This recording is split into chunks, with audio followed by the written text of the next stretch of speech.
In the last few sessions, I introduced you to the concept of the circle of fifths and basically how you can use it to determine what notes comprise what scale. But as I mentioned, when you're working with minor scales, you do have to make some changes to the notes because, well, the circle of fifths only reveals the natural minor scale. We know that when we're working with chords, we want to cadense, and the best and most natural way to do this is by moving from the V to the I, the dominant to the tonic. But what makes that relationship so strong is the middle note of the dominant chord. It's the leading tone. But when we're working in a minor scale, we find that the dominant chords are minor, not major. And because of that, we had to deliberately augment that middle tone, that bottom interval, up by a semitone to convert the chord into a major chord. And by being a major chord, we could cadense properly from V to I, and we were using the leading tone as the bottom interval. Now, we also have to play around a little with the scales when we want to write melodies. Why? Well, we know that music is based around the tonic, the key of the music. It's the very reason music has a key. When we write musical parts, whether it's a bass line, harmony, or even a melody, it all centres around the key of the music. I mean, of course, we don't continually just play the tonic note. If we did, music would sound particularly repetitive. But if you recall in Fundamental4, after we'd chosen a key, we had a collection of strong and weak notes. The key of the music basically told us what notes were strong and what notes would be weak. And if you recall in the last DVD on harmony, we had the same basic kind of thing. After we'd chosen a key, we could build chords, and the progression was based around this strong and weak movement. We had strong progressions moving strong to strong, and then we moved strong to weak to produce a weak progression. In every event so far, we've always referred to our notes or our chords as strong and weak. Now, I must stress yet again here that there's no strong and weak notes or chords. It's just how I like to describe them to help with learning music. So don't go to a music college or speak to a musician about strong and weak. Otherwise, well, they're just going to think you're nuts. But between you and me, when we were building bass lines and we decided upon a key, we had that strong and weak relationship. It helped us build bass lines, and we did the same with chords. It helped us build chords. Now, the reason we had this strong-weak relationship all comes down to the key of the music. It's a fact that just some notes are more at home with the key of the music than others, and the reason for that is because some notes have a strong harmonic relationship with the key of the music, while others, it's just not strong, and this is in effect known as tonality. Basically, we can say that some notes just tend to lean more towards the home note, the key of the music, than others because of this harmonic relationship. So when we write music, we try to use mostly strong to let everyone know that our music has that definite key.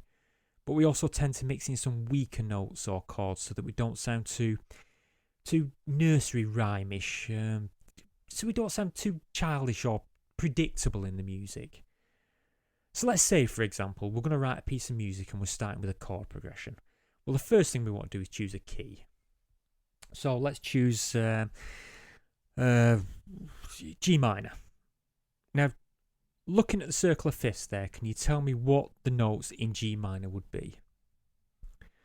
Well, first of all, we can see it's 2 notches away from C, and we're counting counterclockwise. So we know it's got 2 flats in it. And Father Christmas got Dad an electric blanket. So we know that it will be E flat, B flat. So basically the notes in G minor are going to be G, A, B flat, C, D, E flat, F. Now, a lot of musicians start with the chords first because basically you can draw the melody and the bass line from a chord structure. It's not something I want to discuss now. We will look at this later, but you can take the melody and the bass line from your chords. So basically we could say that I'm going to write in G harmonic minor simply because I need to cadense at the end. I need to move from V to I, and that dominant chord has to be a major to create that push, that feeling of returning home to the key of the music. So for this, basically, I augment the 7th note, creating my harmonic minor key. So basically, the notes would really consist of G, A, B flat, C, D, E flat, F sharp. Now, from a purely theoretical point of view, that means I should write my entire track in G harmonic minor, not just the harmony, because, well, the whole point of music is to ensure it all gels together, all the instruments harmonise with one another. Now, if you think back to Fundamental4 when we looked at the bass in the bass DVD, we wrote our bass line in natural minor. We didn't use a harmonic minor. But that's okay, because if you think about it, there's only one note difference between G natural minor and G harmonic minor. It's the F and the F sharp. So basically, we could always say that if we use the natural minor to write our bass, then the leading tone of our natural minor could just be an accidental note, and that's okay. The thing is, though, if we go back in time to the 1700s, it was far from okay. Accidental notes and even introducing weak chords into a strong progression was seen as enticing the devil by the church. You were working in league with Lucifer, and the church frowned upon you for such activities. It was so severe it could even result in death. However, musicians were a cheeky bunch, so they often slipped in the odd accidental and weak chord, but then they quickly disguised it by moving to a strong note, so as not to upset the church and not really draw attention to their music. Anyway, for composers to stay on the right side of the church and apparently God, the theory of the day was rather strict. There was no accidental notes and no weak chords. Anything that didn't harmonise well and flow along was seen as the work of the devil. You were in league with Lucifer. Now, of course, back in the 1700s, there were no bass lines either, so all we essentially had to work with was melody and harmony. When I say we there, I'm not suggesting I was writing music back in the 1700s. I'm not that old. I'm speaking in a more literal sense here. You know what I mean. Anyway, in the time before bass lines, back in the 1700s, you basically had harmony and melody. So by writing a harmony in G harmonic minor, my melody should be in G harmonic minor too. If it wasn't, I'd be enticing the devil and probably be strung up by the church. Now, the thing is, that posed a problem because back then, chord progressions were played by violins and such like, but the melodies were performed by choirs, and it's actually incredibly difficult to sing in a harmonic minor key. Why? Well, I'm glad you asked, because if we examine the notes of G harmonic minor there, we have G, A, B flat, C, D, E flat, F sharp. Now that looks fine, but the problem comes in with the last two notes. We're moving E flat to F sharp. Now that's a full tone and a half movement.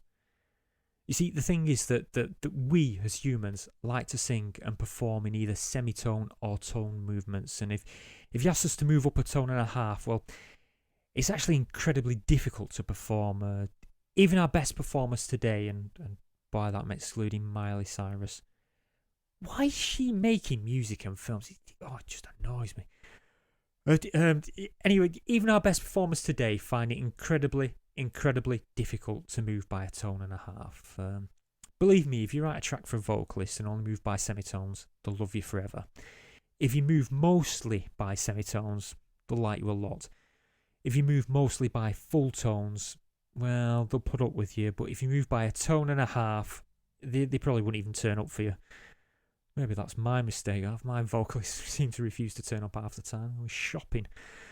You see, it's not that they can't sing that note. It's just that vocalists are used to moving by either semitones or tones. Not a tone and a half, not a tone and a semitone. It's such a strange tonal movement that it's really difficult to determine exactly where that pitch lies. And if you get it wrong, you're going to make an idiot of yourself. Never underestimate the ego of a vocalist, believe me. You got to remember that the only auto-tune they had back in the 1700s was some guy sitting in the wings coughing loudly to try and cover bum notes. And on top of that, back then, they just loved embellishments and ornamentation, trills and such like. And with a tone and a half jump, you can't really pull off a fast trill. So basically, the composers of the day needed to come up with a viable solution to the problem. Now, it didn't take long for composers to reach a compromise. What they did is they determined that if you took the natural minor scale and raised the 7th leading tone to create the harmonic minor scale, but then also raised the 6th note too, there's no longer that tone and a half problem at the end.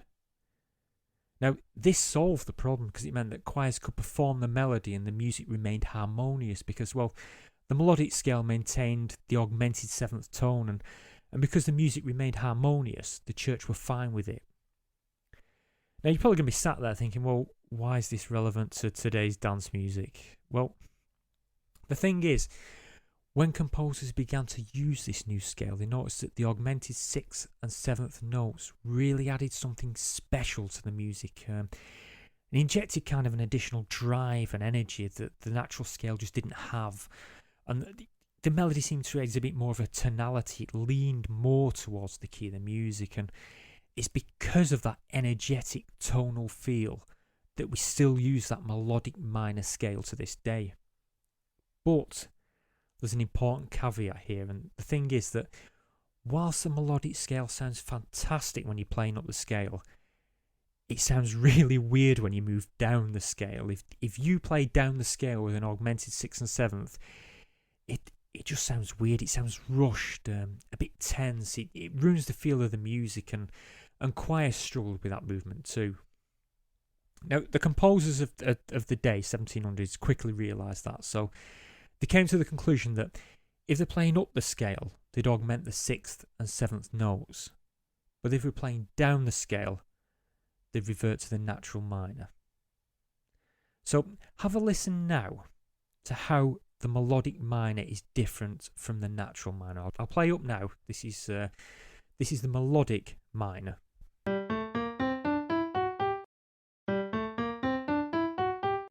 Now compare that to the natural minor.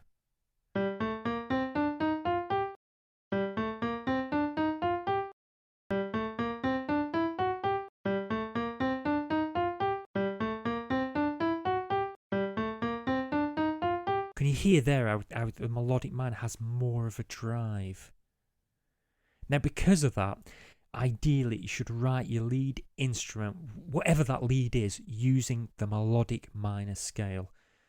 Basically, you should use the melodic minor scale for anything that's the driving force of the music, anything that's melodic. So, if, for example, you're writing bass line or garage, you should use the melodic minor scale for the bass line, because in a nutshell, all bass line and garages is a melody played by a bass. Now, this is bound to raise a question here of a standard bass line. Do you use melodic or natural minor for a bass line? Well, it's up to you, and it depends on the action of your bass line in the music. Good music is about balance, so if your music has an active melody that's dancing up and down the scale, you shouldn't have your bass line dancing up and down the scale too, or your chords prancing all over the scale. Your bass and chords should be used to hold a rhythmic pattern to the music while the melody dances up and down the scale, dancing around the rhythm created by the chords and the bass. So, if you have a complex melody like electro or hands in the air trance, the chords and the bass are generally relatively simple, and in that case, you can use the natural minor for the bass line. But if the bass is all over the place and the melody is restrained, then it may be preferable to use the melodic minor on the bass line and use a natural minor for the melody. Or you can, if you want, use melodic minor for both the bass and the melody. I mean, it doesn't matter. Just what you've got to bear in mind is this is theory, not a rule. Nobody ever wrote a series of rules on music. All the theory is a result of years of critical listening and coming up with theories on how it works and why it works. So, as ever, with these DVDs, you need to experiment with all the options and listen to what you feel produces the best results for your music.